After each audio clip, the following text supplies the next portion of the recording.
რატომღაც დაბნელების დერეფანი ყველაზე გავიწყდებათ და ის ძალიან რთული პერიოდები, რომელიც თქვენ ცხოვრებაში არის, არა დაბნელების დერეფანს, არამედ თქვენ სენსიტიურობას აბრალებთ. და რუსთვისაც გავიწყდებათ, რომ ეს ყველაფერი ურთიერთკავშირშია და ეს ყველაფერი იმდენად ურთიერთკავშირშია, რომ ყველაფერი შეიძლება თქვენი თავიდან დაიწყოს.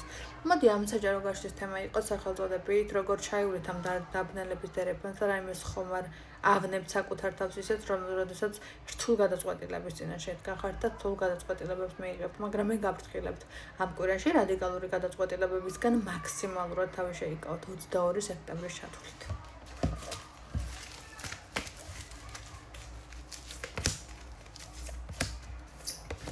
ძალიან რთულად გაივლი, ბევრი ნგრევა იქნება, ბევრი სირთულე იქნება, მაგრამ ამ ბევრი სირთულის მიუხედავად საკუთარ თავთან იმ ძალიან დიდ და მნიშვნელოვან რესურსს იპოვი, რომელიც დიდი ხანია გინდოდა რომ მქონოდა.